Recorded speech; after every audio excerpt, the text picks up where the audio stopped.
The Rise and Fall of Macbeth. In the rugged highlands of Scotland, where the wind howled through ancient pines and the sky often bled red with the setting sun, a battle raged. Macbeth, a fierce and loyal thane under King Duncan, fought with unmatched valor against the rebellious forces of the traitor Macdonald and the invading Norwegians.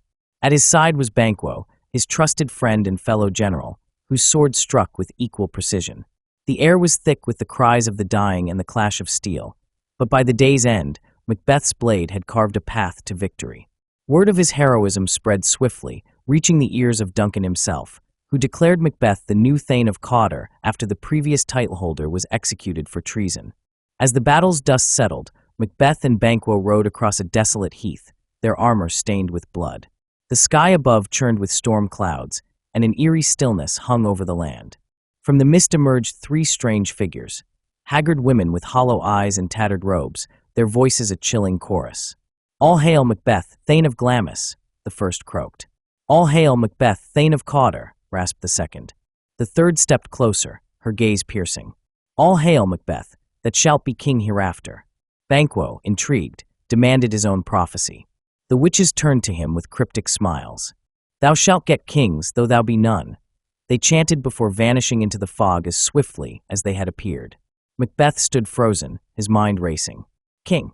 The word ignited a spark of ambition deep within him, a flame that had long smoldered beneath his loyalty to Duncan. Banquo, more cautious, warned that such prophecies might be tricks of fate, meant to lure men to ruin. But before Macbeth could dwell on the warning, a messenger arrived with news. King Duncan had named him Thane of Cawdor, fulfilling the second prophecy. The witch's words now seemed less like madness and more like destiny. Macbeth's heart pounded with a dangerous mix of fear and desire. If he was to be king, what stood in his way? That evening, in Macbeth's castle at Inverness, Lady Macbeth read a letter from her husband detailing the witch's prophecy. Her eyes gleamed with a hunger that matched his own. She was a woman of iron will, unafraid to seize what fate promised. When Macbeth arrived, she wasted no time. "Duncan comes here tonight," she said, her voice sharp as a dagger. "This is our chance." Macbeth hesitated, his conscience wrestling with his ambition. Duncan was a good king, a guest in their home, and his murder would be a monstrous act. But Lady Macbeth's words were relentless, cutting through his doubts. "Are you a man?" she taunted. "When you dared to dream of the crown, you were a man. Now prove it." She laid out a plan. They would ply Duncan's guards with wine, kill the king in his sleep, and frame the guards for the deed. Macbeth, swayed by her ferocity and his own burning desire, agreed. The night was heavy with dread as Duncan and his entourage arrived at Inverness. The castle's halls echoed with forced laughter and feigned warmth, but beneath the surface, a dark current flowed. After the feast, as the castle fell silent, Macbeth crept toward Duncan's chamber. A vision of a dagger appeared before him, its blade dripping with blood, a haunting omen of the act he was about to commit. His hands trembled, but Lady Macbeth's words echoed in his mind. He plunged the dagger into Duncan's heart, the king's lifeblood staining the sheets. When the deed was done, Macbeth stumbled back to his wife, his hands shaking, his soul already heavy with guilt. Lady Macbeth, colder and more composed, smeared the guards with blood and planted the daggers to frame them. But Macbeth could not shake the horror of what he had done. "I have murdered sleep," he whispered, "and shall sleep no more." The next morning, the castle awoke to chaos. Macduff, a noble and loyal thane, discovered Duncan's body and raised the alarm. Macbeth, feigning rage, killed the guards before they could speak, claiming it was vengeance for their supposed crime. Duncan's sons, Malcolm and Denalban, fled the country in fear for their lives, leaving Macbeth to claim the throne. The witch's prophecy had come true. Macbeth was king. But the crown sat heavy on his head, and the blood on his hands would not wash away. Macbeth's reign began with suspicion and fear. Banquo, who had heard the witch's prophecy, became a threat. The witches had promised Banquo's line would inherit the throne, not Macbeth's. Haunted by this, Macbeth's paranoia grew. He invited Banquo and his son Flence to a banquet, but secretly hired murderers to ambush them on the road. That night, as the guests gathered in the great hall, the murderers returned with grim news. Banquo was dead, but Flence had escaped. Macbeth's heart sank. The seed of Banquo's line still lived, a future rival to his legacy. During the banquet, Banquo's ghost appeared, invisible to all but Macbeth, sitting in his chair with hollow eyes. Macbeth's terror erupted in frantic outbursts, alarming the guests and revealing cracks in his sanity. Lady Macbeth, ever the steady hand, dismissed the nobles, but she too began to feel the weight of their shared sin. Desperate for answers, Macbeth sought out the witches once more. They appeared in a cavern, their cauldron bubbling with dark magic. They summoned apparitions to deliver new prophecies. First, a floating head warned him to beware Macduff.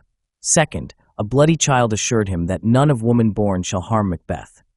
Third, a crowned child holding a tree declared he would not be vanquished until Burnham would came to Dunsinane Hill. Macbeth clung to these words, believing them to mean he was invincible. But when he demanded to know if Banquo's line would still rule, the witches showed him a vision of 8 kings, the last holding a mirror reflecting an endless line.